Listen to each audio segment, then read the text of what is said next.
wonderful opportunity to basically, I mean, pretty much every artist that's worked with him had the opportunity to fly out to Japan and put on a tribute show.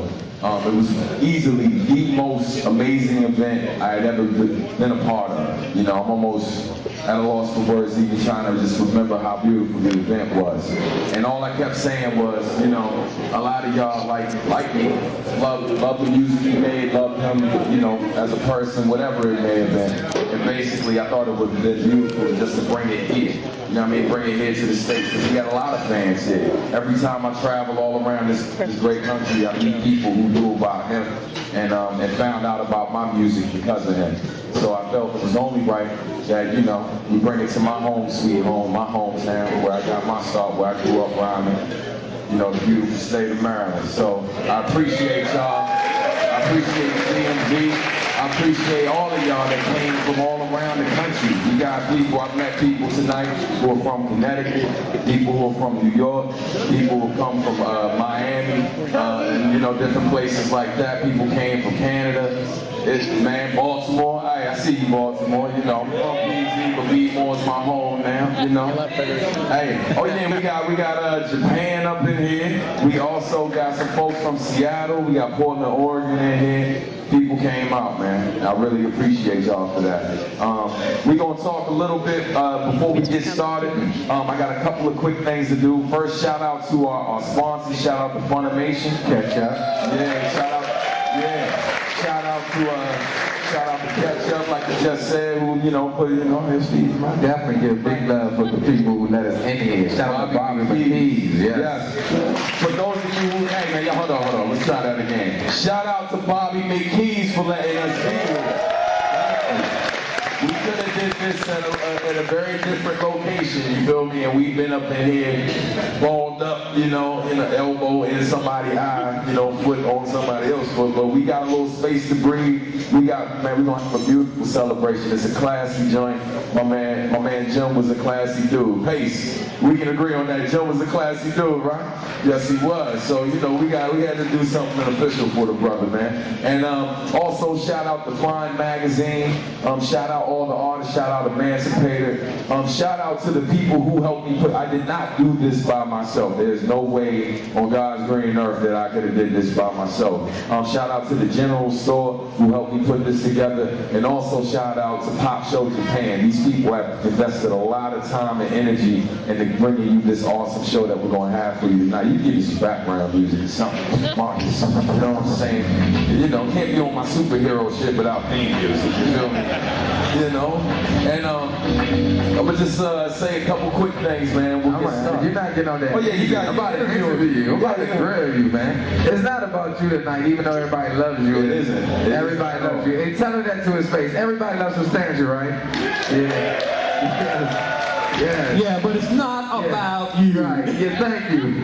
Everybody clapping obviously does not know him at all. Like, goodness gracious. Nah, y'all, this is my man. Yo, but tell me, man, because you had the pleasure, a lot of us are fans of him, we know his music because we studied, but not many of us had the pleasure to actually sit in the studio with him and get to know Nujabes. So tell me something that the people might not know that you had the benefit of knowing for spending time with him personally. Tell us something personal about the brother.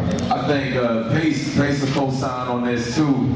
I mean, he loved life, man. Like a lot of people, whatever, as much as he loved music, you know, we go out, whether it was a coffee shop or the bar, and just chop it up, man. We talk about the world, talk about the silly things like the difference between how Coca-Cola tastes here and Coca-Cola tastes in Japan. You know what I'm saying? Like, just whatever, man. Whether it was chopping it up about music, you know what I mean? One thing about him, and I say this to all artists, all my artists, any artists in here, whether it's a visual artist or you make music, put a hand in the sky real quick.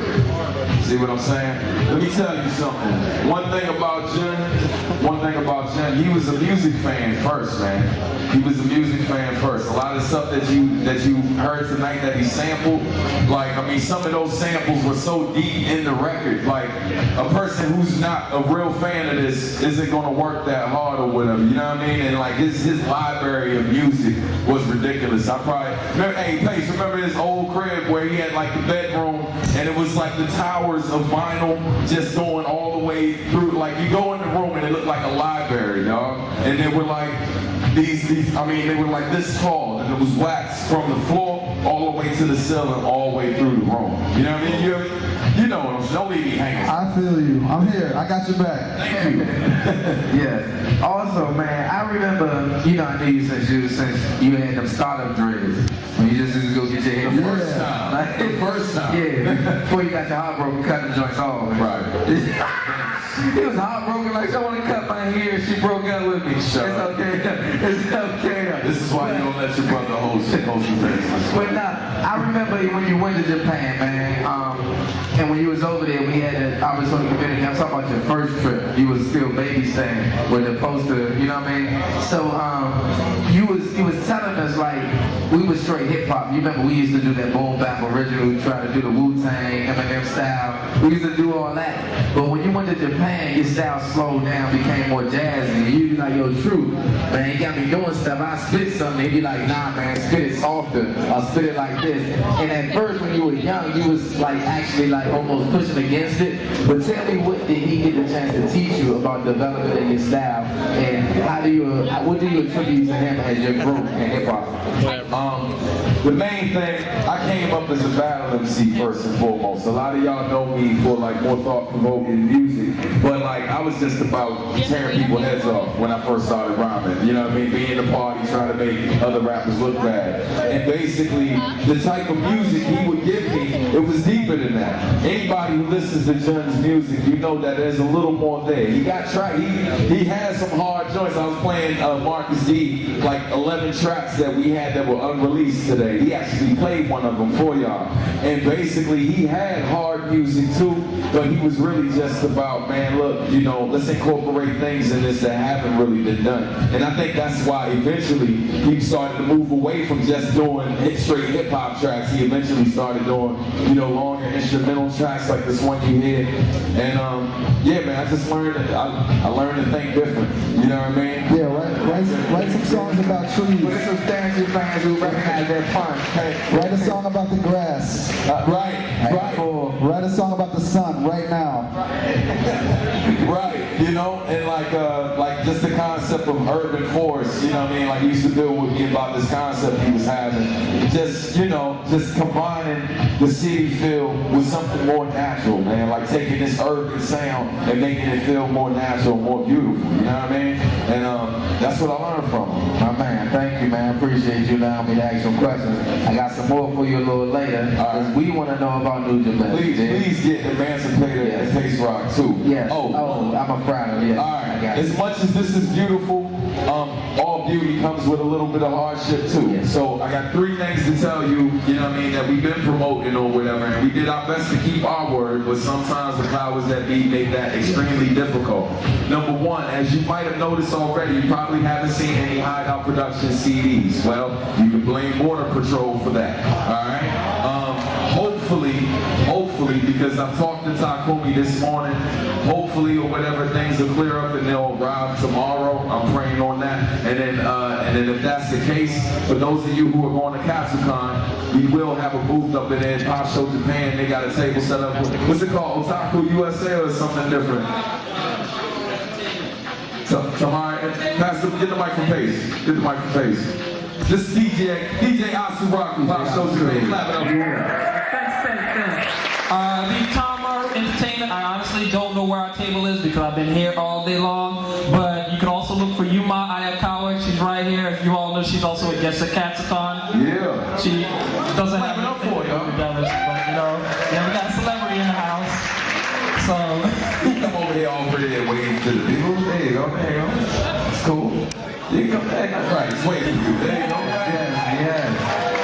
So she'll be at Catscon all weekend long, and we're at our table. I think Substantial, you're gonna be hanging out at our table tomorrow. Yeah, I'll be there tomorrow. You know what I'm saying? Trying to find some DVDs and something to take home with me. You feel me? Word. Yeah, Substantial's a big anime fan. For any anime fans there, believe it or not, you know, he's one of those other celebrities that keeps it on the down low. Right. You know, because in the hood that shit wasn't cool. I'm just saying. Where I grew up. That's for the North Star. Thanks to the North Star. That's where it was hard. At the Peaceland school was hard. Some of this other stuff, you know, I couldn't convince dudes in my neighborhood. So I shouldn't tell anybody about your Tenchi collection, right? Hey, come on, son. Let's go. This guy. What is up? Y'all playing this, didn't you? Let's get back to the show, man. Who's up next? Tell them the last thing. One of our acts, unfortunately, had some trouble getting here. Y'all probably noticed you haven't seen her. Apani B, unfortunately, could not make it due to travel issues, man. We literally just found out, what, like 3 o'clock today? Pretty much. Give her a round of applause anyway. Give her a round of applause, yes. And regardless, we're going to be playing the sisters' music. And trust and believe when I tell you this will not be the last tribute to our brother Jen. This will not be the last tribute to him. And as soon as we know something, we will let y'all know when the next one will be. Yeah, keep it live because believe it or not, footage is going directly to Japan. And you know, we thank Hideout for giving us the blessings to do this as an official Nujabes tribute event.